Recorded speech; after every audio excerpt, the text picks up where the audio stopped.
Whenever I talk about my freestyle stroke count being in the low teens per 25 meters, people in the comments think I'm exaggerating.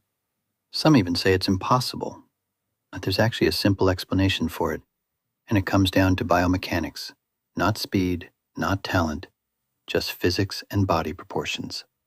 Let me show you the data from a recent swim session. I swam 1,000 meters, tracking everything with my watch. My best 25-meter length was 28 seconds. That length took 13 strokes. That produced a SWOLF score of 41, which measures swimming efficiency. Now here's the interesting part.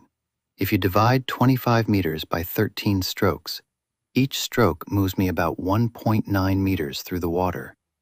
That's almost 2 meters of distance per pull, and that's why the stroke count ends up in the low teens.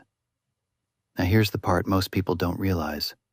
I'm only 5'7", but my arm length is closer to someone around 6 feet or even 6'1". In swimming, reach matters a lot. Longer arms create a longer pull path through the water. That means each stroke moves more water and pushes your body farther forward. So even though I'm not a tall swimmer, my wingspan creates leverage, and leverage creates distance per stroke. But here's something even more interesting. During that same workout, I actually had one length where I used only 10 strokes. You might think that would be the fastest lap. It wasn't. The fastest lap was the one with 13 strokes. Why? Because swimming speed isn't just about efficiency. It's about stroke length multiplied by stroke tempo. If you glide too long between strokes, you lose momentum. So the goal isn't the lowest stroke count possible. The goal is balance.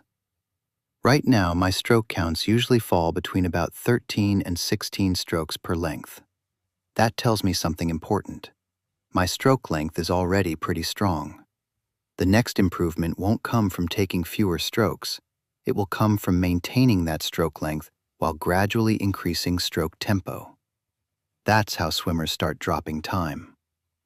So when people hear a stroke count in the low teens and assume it must be impossible, sometimes the answer isn't speed. Sometimes it's just biomechanics and leverage in the water. And when you combine that with training data, you start to understand how swimming efficiency actually works.